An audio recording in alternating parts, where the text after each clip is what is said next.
So, welcome everyone. As always, for 3 years plus now in this weekly call, everyone is always welcome. And, this tends to be more of a conversation than a presentation. So, for today, my prompt is to get the conversation going. Salcon is integrating GPT-4 into a new service that can provide personalized tutoring for free. Ezra Klein explains how this changes everything. In his interview with Kelsey Piper this week, she describes it as the likely arrival of aliens we can't really communicate with or understand, due to arrive and affect almost everything in the next few years. So hopefully more for good than bad.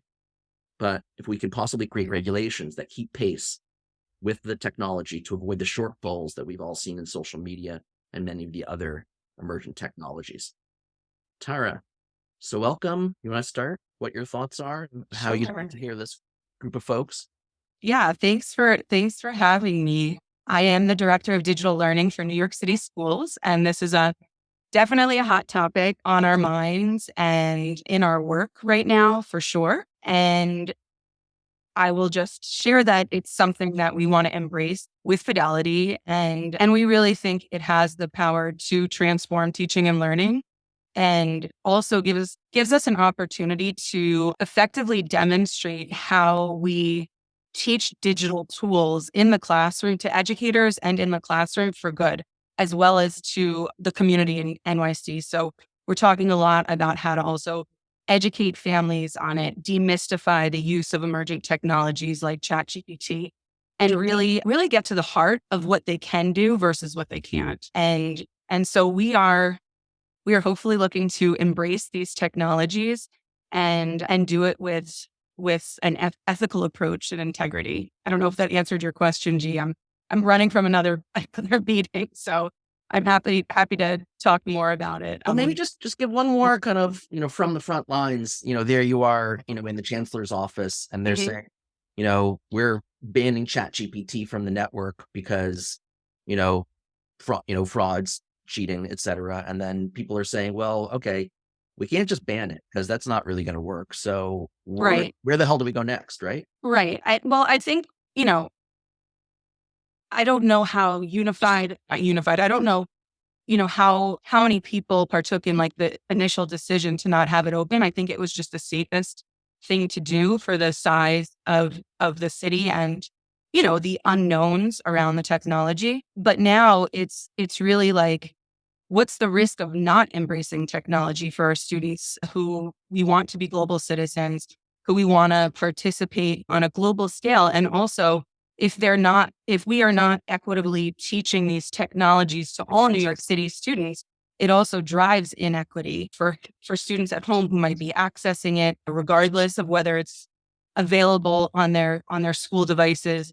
and through the filter at their schools. So I think we're just really trying to be as transparent as possible around the benefits of AI, what AI and machine learning are, and then transition into how is Chat GPT different and why is all of like AI is not new, right? It's in all of our lives. It's going to continue to be, but how is Chat GPT different and how can we leverage it to really transform teaching and learning? Well, you said the word transparency. I want to start, pulling more people into this conversation. But, Mhm. my my son would say, and he's, he works in this space, that's the whole problem. It is fundamentally impossible to have transparency with the current large language models.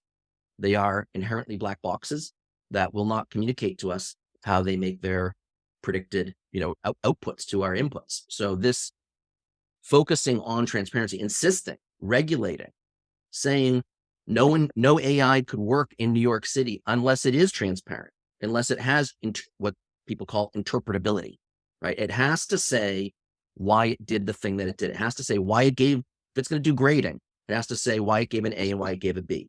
It has to be able to explain that. If it can't, if it just says A, B, B minus, C plus, right, then you don't really know why, right? And what other goals might it have? What biases might it have? So that to me is the center of this conversation. But I want to, Lori, do you want to go next of help?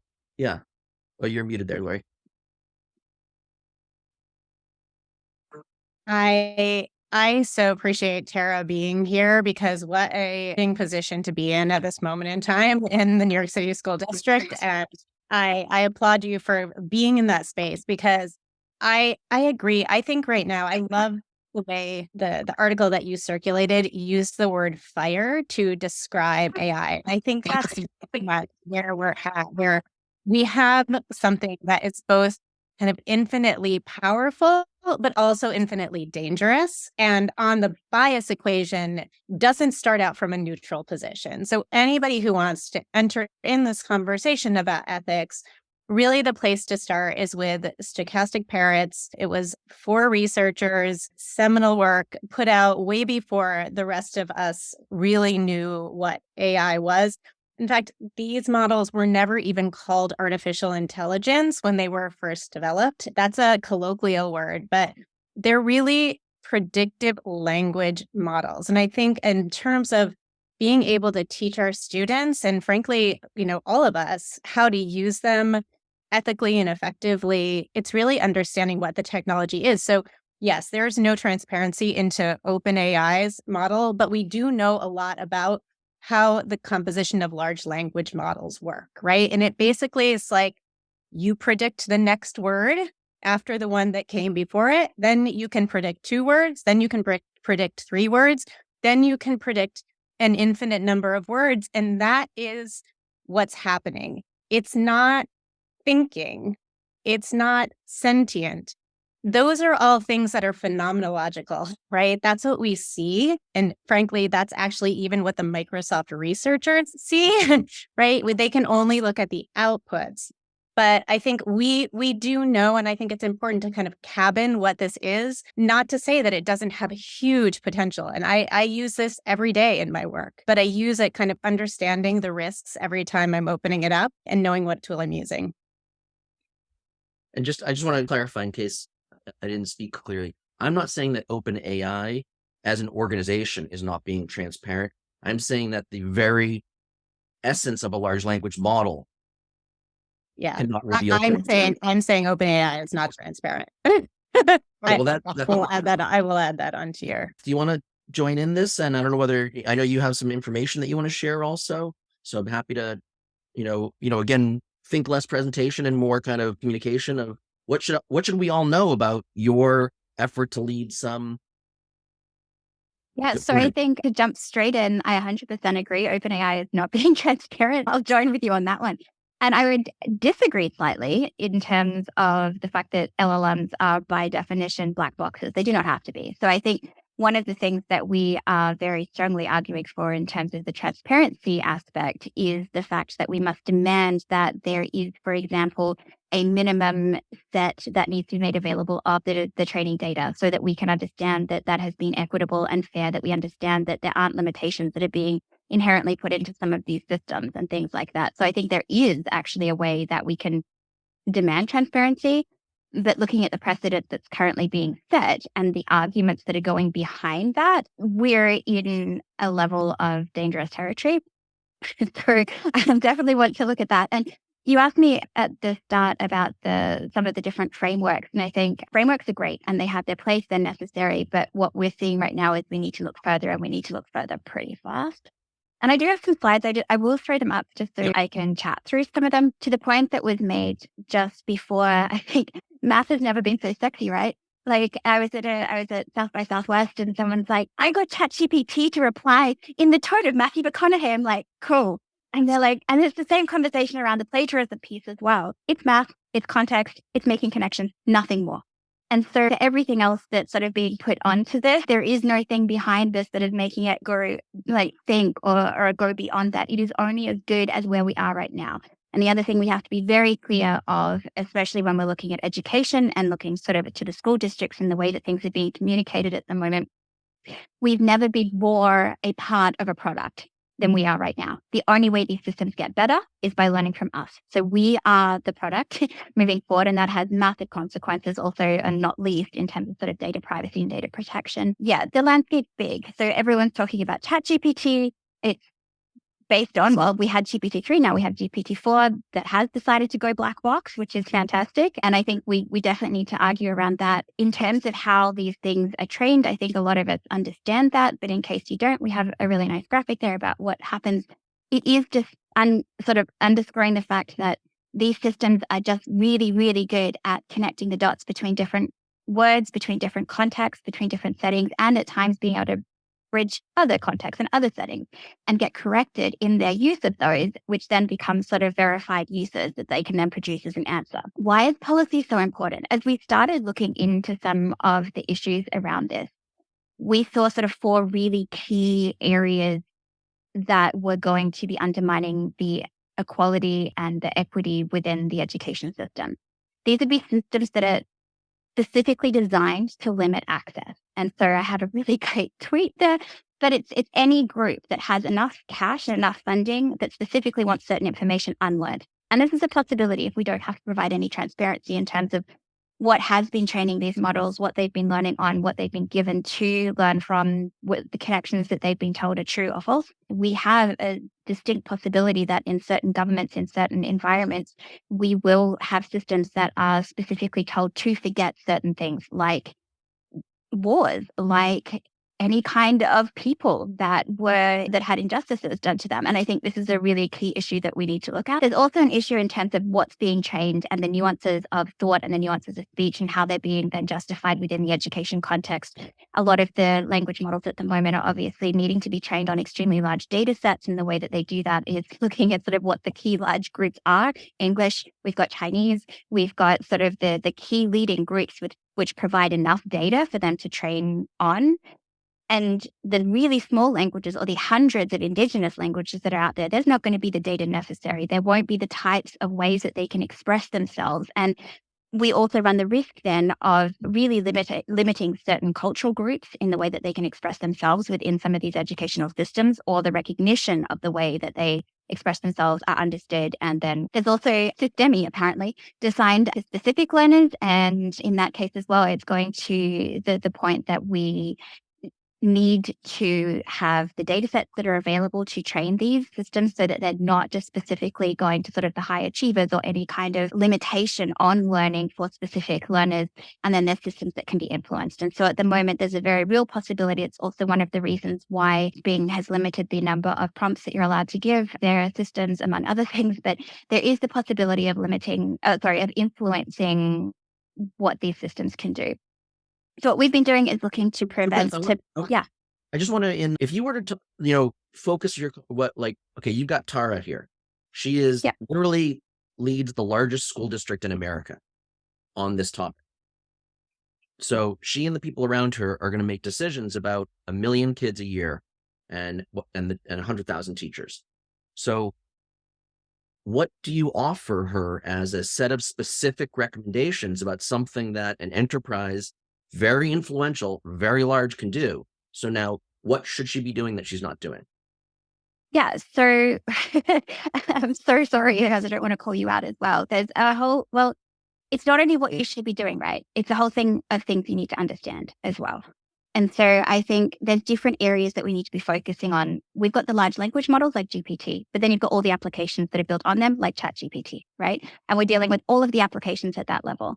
So there's different things that you can approach depending on what area you're in. There's certain things we can do with the black boxes, and there's certain other things we can do with applications and how we deal with them and regulate them.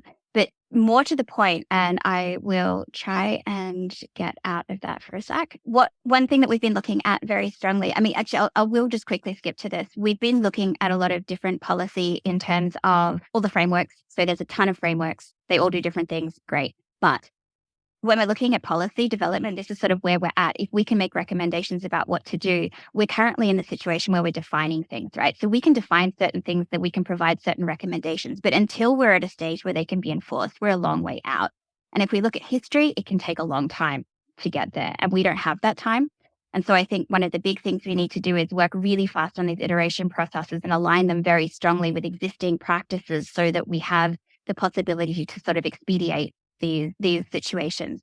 We've just gone through the process of sort of defining our top 10 things that we would suggest we need to demand. of both, like from both sides really. So making the demand on the industry, but then also looking into the policy section to understand sort of how we're creating these. But that's looking at that transparency aspect, especially around how things are trained. Transparency regarding the data usage, so how tools are utilizing these or aim to use things within their systems, the informed consent piece. And I think that's something that a lot of the educators we're talking to are getting really active about. And this is where I think roles like districts and like schools have an important part to play here in helping to increase that transparency and the understanding of what is actually going on, what it means to be entering something into one of these systems, the fact that the data that you're entering no longer belongs to you really, if you're reading the fine print, the fact that, anything you're submitting into there is actually becoming part of a system that you may not want to remember you in that degree. The idea around sort of privacy and the fact that there needs to be a degree of influence over how and why personally identifiable data is being used, and we need to demand that that is made transparent. The safety and security, so we need to be reassured that these systems are reliable, that they can be maintained, they can be resilient to all of the vulnerabilities, they can affect some of the integrity of that personal data. The bias and limitations part is absolutely so important within the education setting. And that's ensuring that we have processes that can help identify and assess and mitigate that bias, that we can also then look and see that we're focusing on topics like inclusiveness by design, non-discriminatory practices with the development of it. There's the accountability aspect as well. And in terms of that, this is something that often gets missed. So who do we even approach for some of these questions? The human in the loop part is the part that I think is so specifically important within education. And this is providing those human feedback loops within AI, but really demanding that a human has the interaction capability before decisions are made. So before a student's put out of a certain group and into a remedial group, ensuring that there is a human in that loop to either assess that decision, to either make a different decision, to streamline someone into a different, but ensuring that there are humans in the decision-making processes that are part of the outcomes of any AI that's going into education, and really demanding that. A lot of the products are doing that, which is fantastic, but it's something that, because we are in sort of the nascent phases of AI in education, it may be further in other fields, it is not so far in education yet. I think we're in a really good position to make these demands and be very clear about what we are expecting and wanting. And then the last things we have is sort of the verifiability. So what happens sort of within those systems and how they get through, and then the stakeholder support. And that's sort of to the point that you were making. How do we help the educators, the parents, the communities around the learners to really be empowered in their use of these tools, to have the deeper understanding that's necessary, but then from the industry side, to make a proper commitment to be user-centered, to be collaborative, to be consultative in sort of the identification of all of these issues. And I might leave it there because I do have to jump early anyway, and that gives us a couple of minutes to... So Beth, I was going to just then get your reaction from Tara. Does that seem like the right categories of things that a large education enterprise like New York City should be considering? Yeah, I mean, I think we're considering all of that. And we definitely have input from many stakeholders in the game. And I think, any resources anyone wants to share with me too, I might have to drop a little early. Feel free, I'm open to sharing back everything that's available with New York City. I think it's important to have a community of practice like you all discussing and working on this, so that the right information is also shared back to large school districts like New York City. Everyone wants to be part of New York City in a way, shape, or form, but having like the authentic information from people who have been doing this work for a long time is really one of my passions, and the role I'm in is making sure that happens. So awesome. So let me bring my brother Ted into this conversation, because he shared some slides that he made as he goes down his journey with AI, and some of the distinctions that you were making, in slide 17, I thought were particularly good. And I don't know if you want to just kind of share kind of anything else from the slides, or, but when we talk about AI, what are we really talking about, right? Can you just unpack it a little bit for us about what are the kind of the primary types of AI that we're interacting with, or processes? Muted there. Backing up very briefly and then accelerating, and apologies. So I started programming in 6th grade in 1975. And so I've been following AI continuously, since then. And it's always been the thing that was promised and never delivered. And now it is, very, very, very significant. And we're all seeing that. So for the past year, I sort of invested most of my time in understanding AI in a sort of hands-on way, programming, touching, learning. And it is a language and a set of distinctions that is complicated, at the scale of computer science. And I think that in the same way that we've had digital knowledge and digital citizenship and et cetera, there's a whole bunch of distinctions that are important. So some of this may be a little bit beginner to some of you. Hopefully this is a little bit sort of clarifying, but this is a slide on AI techniques 1.0. So in particular, the initial set of AI techniques that we're sub-talking here is supervised learning. And that's when you have a known data and a known output, and you can just train the AI to recognize, given this known data, it's this output, given this known data, it's this output. And in particular, that often divides into a prediction, like usually it's called regression, and it's predicting a value. What is the price that a home would sell at? What's the probability that this person won't pay off their debt? So there's various different, it's a predictive number. And a parallel class of problems are classification, which is usually into one event mutually exclusive classes. Will this patient have a stroke? Is this transaction, fake, et cetera. And in parallel to that, there's clustering, which is like, how do you take all of this data and say, well, are there really actually K different groups that are sort of similar, for this?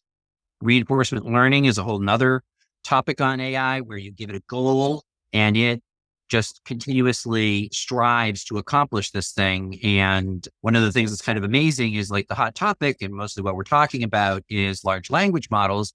And large language models are really not doing any classification. They're not doing any clustering. They're not doing any reinforcement learning. So in some ways, I'm part of this sort of, hey, everybody get aware, because, we're only seeing 1.0 right now. 1.0, it's going to be way different, way bigger, way fast. And so everybody, all hands on deck, you need to understand these distinctions. And so this was my, not the sky is falling, but, be aware. So reinforcement learning. Anomaly. So I just want to underline one thing, because in your slides, one of the things that you do is there's a great movie about AlphaGo. And if anyone hasn't seen the movie about AlphaGo, it's a really incredible movie. It's when AI beat human expertise in the game of Go. And that was reinforcement learning, right? That was basically play a gazillion games until it develops strategies that were superior to human experts. My understanding of large language modeling is sort of the opposite, which is you run the model once.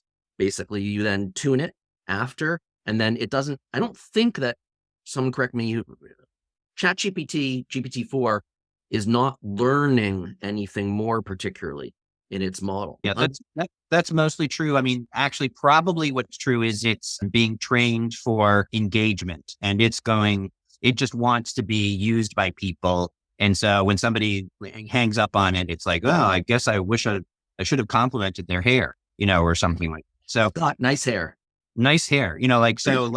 like babies or cute puppies, the thing that people need to understand is that AI is an attention economy play, like advertising, like the fact that Facebook is free, like the fact that Twitter is free. And that, when we're participating in even what we think of as passively, we're not just passively participating. By the fact of engagement, you are altering it. And there's just an inherent, not you individually, but us collectively, are doing that. So there's a whole bunch of related AI, technique, which I would call, 1.0. If Greg's selecting certain slides, my slide set is, 60 slides. People should just skim it and look at things randomly, and hopefully something in there is useful. So let me pause you, Ted. Is like, so when I looked at this slide, what jumped out to me is I was thinking, okay, so what does that mean it'll do well in education? Right? So prediction. Okay. That's like, who's going to drop out? Who's likely going to have a problem? Who's likely going to do really well? Right? That's a prediction, right? Classification. Well, okay, I'm going to do like this essay scores at proficient at level 4, this one at 3, this one 2, right? Classification. Clustering. Okay, these students might have dyslexia based on what I'm seeing. So can I jump in and Please. talk a little bit? Because I think when I'm trying to learn myself and teach, right? Because that's what we're all doing. It's like we're learning and teaching at the same time, is really how to work with the machine to get a better outcome than either one of us. And when I say us, I mean me and it, not me and them, to get a better outcome for all of us, right? And I'm going to just give an example of something that happened to me within the past 24 hours. So I started a newsletter that I posted on LinkedIn, and I basically did the show my work, which I think is like what I learned from math is that the answer is not everything, right? Part of it is how you arrive at the answer. And so I wanted to show people reading what I wrote as myself alone and what I wrote with ChatGPT, right? So I did that, but I did not show where I edited ChatGPT, which I did. So like in specific paragraphs, I went in and I changed things. I was using an example from Bell Hooks. And Bell Hooks is a cultural anthropologist. The book that I read of hers is on writing, and that was the example I was using. I have the book from Bell Hooks literally sitting in front of me, and the author's name is not capitalized.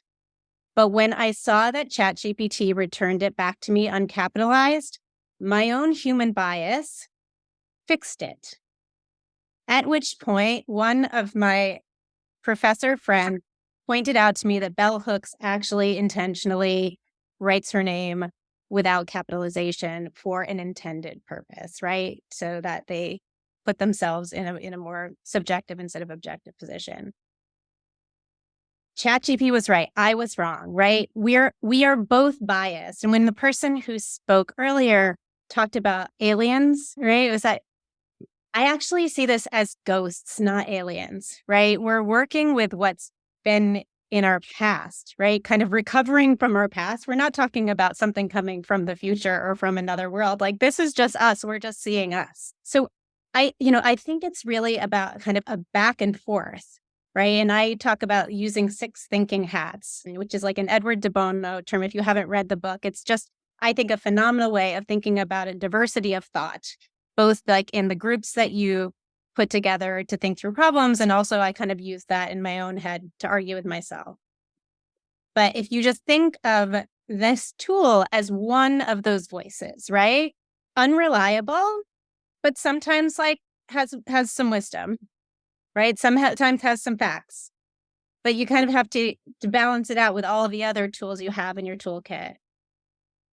I was thinking it like also like, I mean, Scott, I forget, I was just trying to chase down one of your recent posts where you're like, okay, we all need to be on a 6-day workout, right? Where we work on our chat prompt skills. Cause like we all should, particularly us, a lot of the folks on this call, like but it's changing so fast. How do we even keep pace with it? How do we practice this? What's a way that, Ted has a AI workout buddy, that he works with. Right. And, we might all need a kind of an AI workout buddy in order to be able to keep up with the pace of change. Scott, do you want to share anything of what you've been doing or how you've been approaching it? Yeah, I think, build in public is the phrase a lot of people use in the startup world. I really like learn in public, which is really similar to what Lori just talked about. So one thing I'm just doing as an experiment is like, could we build a group course on LinkedIn as a practice? So essentially going through prompt engineering, which is how do you ask questions? And in this case, we're doing it with image generation. So looking at Midjourney. And I think that thing that I'm trying to show is like, in less than 5 minutes, you can create something. And with an additional 5 minutes a day for 3-4 days, you can really become a fine tuner, right? Like you can not just take what it gives you, but start to add in like the artistic elements. And I think people just have to see how easy it is to then be able to start experimenting. And I think that's what's great about students is that they're maybe less afraid to start experimenting than we are. And, I think school definitely tends to work a lot of that out of them. So I love the idea of AI encouraging people to learn in public and share, kind of like Lori said, because I think that's where the beauty of Midjourney, another tool I just saw yesterday, Bloombot, which is like a Discord bot for English and reading text, is that it's a social experience. And that's one of my fears with AI is that people end up in their own language model, kind of like we heard earlier. And, I think that could be detrimental to learning. But I think when you open it up where you get feedback from other humans and other people's models, like then you have a little bit more comprehensive view and less likely to go down some of the more dangerous routes I think people might end up. I sort of resonating with Lori's note about showing your work in math. I was a math major, and the answer isn't the answer. How do you get to the answer? And your logic and the beauty of the logic is what math is truly. And the beauty of the proof is more important than the fact of. And I think we, as humans, we're lazy, right? We will offload to a machine anything we can offload to a machine, and at the detriment of the development of our own capacity. And I think that is the real deep risk with large language models and AI generally. And I'll separate large language models from AI as related concepts. If we let ChatGPT write our first drafts, we are no longer in the process of ideating the structure of our thoughts. We are offloading that to a machine and then using our reaction to that to frame how we communicate. That is super dangerous because we are no longer the inceptor of our thoughts. We are only the reactor to the thoughts the machine puts together through processing and random chance. So, I think we need to be very careful about damaging our own capacity as humans. Like, how many phone numbers can you recall right now and type into your phone to connect to somebody you love or know? Not a lot, because we've offloaded all of that to the machines that we become dependent with. So, I think we need to be very, very careful about giving away our own humanness and our own intellect to the ghost that is in the machine. I'll also say that large language models don't care about the truth. They only care about convincing you that they're human, because they are replicating the patterns of our language, but not the truth or the insights that live within. That's why I think connecting it to things like Wolfram Alpha and other kinds of logic models. So the sub-process does the sanity check. I just said ABC. Right. Let me now upload that to Wolfram Alpha and see if Rule-based ABC is in fact the fact. Yep. And do a little bit of quality checking in the process. The machine will certainly get better and become more human-like and become more reliable in terms of facts being facts. All the while, we'll be diminishing our capacity as humans. And I think that is the big risk. Let me just add in a little architecture analogy, since that's my origin story. If we do go back to talking about this as fire, the laws that we have around fire came from things burning down, right? Like, we typically don't regulate until we've already had a catastrophe. And, I think this is like the line that we're trying to learn from history and not repeat our mistakes. And so, at the same time that I kind of believe in holding two things in conflict until they find resolution, and kind of suspending the resolution for a while all of this is happening. So I think we can simultaneously work on having a kind of playground. And when I say playground, I mean a place where we can experiment and really learn what's happening and try things out and find what works and what doesn't. And at the same time, a really heavy lobbying of regulators to do something, right? I think it's absolutely important that we have regulation before we do have catastrophe. Because, if you just look at what's happening right now, we've put the power of deep fakes in everyone's hands. Okay, right. A week ago. Right. Okay, so there's nothing now. You can no longer look at a photograph and believe that something actually real happened. And that's been evolving, but it's now like your neighbor can do this. So Scott and Vridi are going to help us kind of as we're heading towards the finish line. I just want to keep on underlining this thing of, and we're not actually doing any of that. Congress is not acting. Enterprises are not reacting. In the Klein pieces says, most AI scientists will say there's a 1 in 10 chance of catastrophe. 1 in 10 chance of catastrophe. And we don't even have really a government agency in charge of this. We have fewer people working on this than work at the local McDonald's. It's not, it's like uranium, but like a million times, and we don't have anyone who's even catching up. We actually do. We do have a government agency. And actually the person just spoke at the NVIDIA conference 2 days ago. And if you want to go back and look at it, I can circulate that after the fact. The problem is regulators can only regulate on what's law, right? So right now there's no law for them to regulate on. They have a process of auditing, And they audit companies all the time, asking for transparency into their data and looking specifically at issues of bias and harm.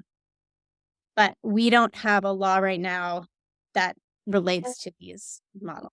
I appreciate like the, idea of regulation and the idea of like making sure that, all of these things are being used with morality and ethically. But I think there's like a big missing strand here of all of the things that we've talked about.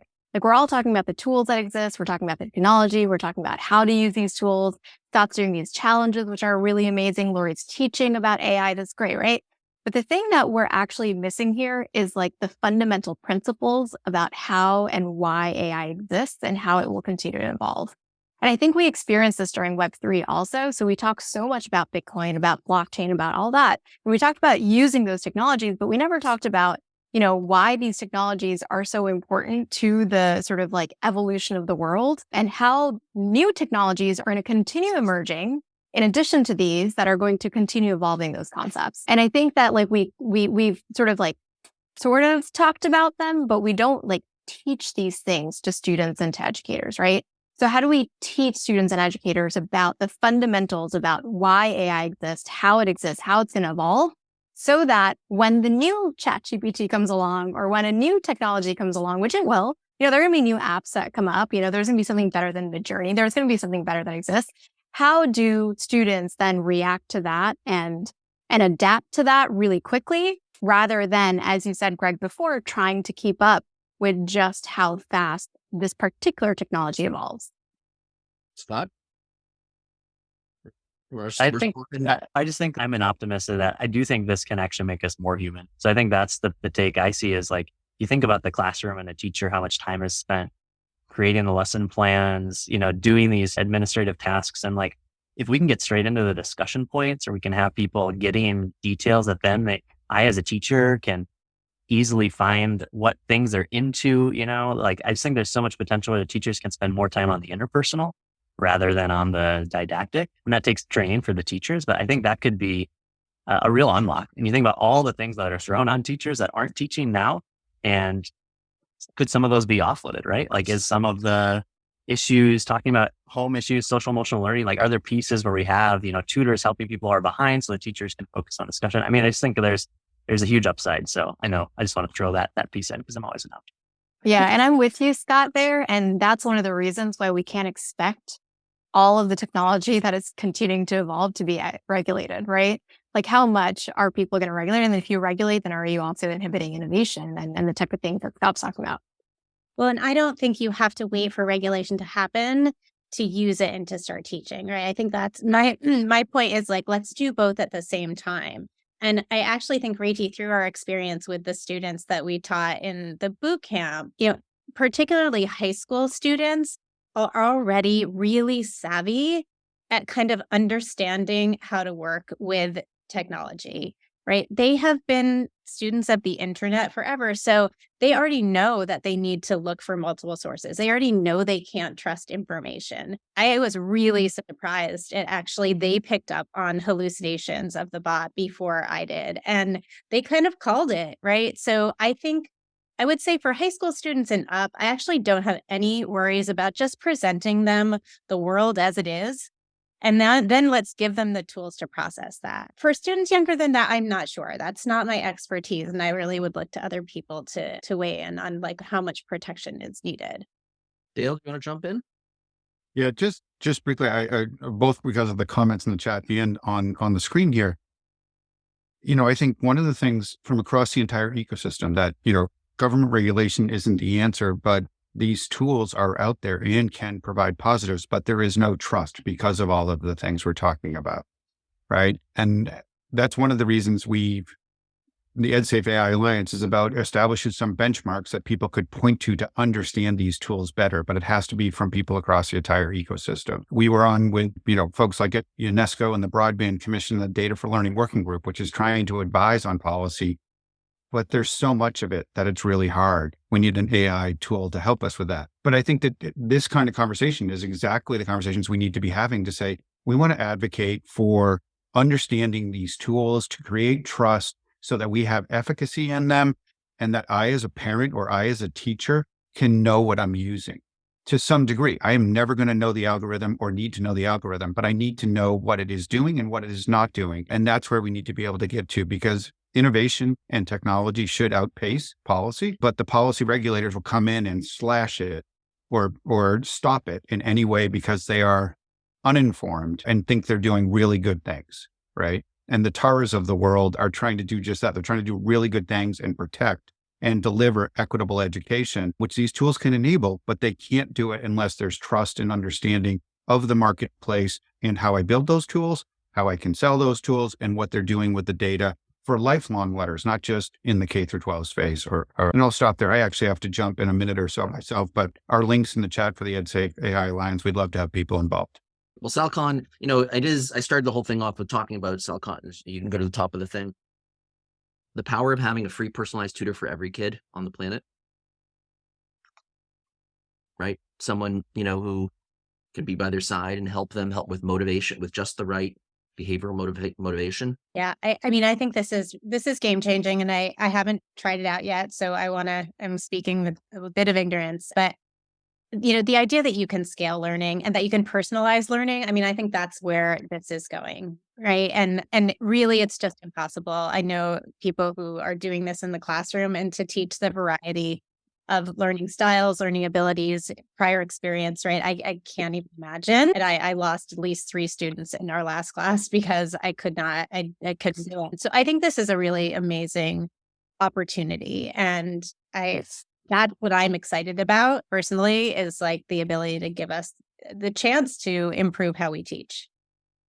Yeah. And I think it's also about changing the teaching model entirely, right? It's not about teaching, but it's about curating and guiding and having students have decentralized learning pathways that they can sort of, find on their own, and then also, socialize with their friends when the time is right. But I think the schooling model, has been changing for the last 2 years because of COVID, but it's going to change so much more because of the AI sports that are possible now. Kirk, I feel like you got something to say. I've been trying to do this as it evolves with teachers in our district, and we're having lots of discussions about what exactly constitutes a product of student learning, right? Can we really measure that via a paper anymore, or should we really be gathering the perceptions and the growth that occurs, and how do we gather that data to showcase student learning? And we're at a place where we're really thinking about metacognitive markers, right? Asking students to demonstrate what they're thinking and showing us how they're thinking and how their thinking has evolved through the use with or without AI. Think about it this way. Do you think that someone could fake becoming an Eagle Scout? Probably not, right? Because it's their, it's an authentic determination of what they've done, right? And if they used ChatGPT to write the plan for the Eagle Scout thing, that's fine. That's powerful, right? So I think it does call for whole new ways of thinking about assessment, really getting to authentic assessment. One of the things that I'm looking at is we've been talking a lot about the output side, but there's also the input side, right? And as we develop curriculum and as we develop learning models on paper, the way we've been doing it for decades, right? In fact, AI might be able to develop those better and with less bias than the ones we're now structuring because of our limited. I think it was you, Greg, who said, there's 50,000 movies, we can only watch one at a time, right? And so now, obviously, is there a problem that'll introduce unintended bias? 100%, right? There's absolutely that risk. But I think we have to look at the inputs too and question whether our paper-based or Excel-based or Word document-based models are any better or any less risky than some of the AI models. And so I think that's just a question we need to ask ourselves and not be biased against the AI for that reason. What about you, Jim? Are you for or against the AI? So I'm a career educator who's ventured into ed tech and into the world of AI. So I'm for it, but I think with certain constraints. I think one of the things we've tried to do in creating the EdSafe AI Alliance is to bring the stakeholders together from different parts of the education and technology ecosystem, so that we can have these kind of conversations. And as an educator, my hope is really influence the people who are kind of thinking about the technology, where it's going. I think, I've worked at the Bill and Melinda Gates Foundation on the post-secondary team for several years. and reached out to Brad Smith, the president at Microsoft. When I read an article or read a piece that he had put out where he was talking about how great it was that they had a chance to play with what became ChatGPT-3 for about a year and a half within Microsoft before it was released to the world. And so I sent him back a somewhat snarky note and said, gee, Brad, since you're spending so much, Microsoft is investing so much in education, would have been nice for teachers to have a year and a half of lead time for this. And could you think about this for GPT-4 or GPT-5, whatever is coming? I think that, our best defense is a good offense and trying to get, educators to help drive and inform the conversation, because the technologists went to school, but they haven't really been responsible for educating others, right? So I think that we have a reciprocal kind of opportunity here, and just super thrilled, to sit down on the conversation with you all today. Well, this will not be the last time that we all talk about AI. So look forward to talking to you in any different format. Thank you, Ted, my brother, for joining us. Thank you, everyone else. Good to see new friends and old, and look forward to working with you all. Bye.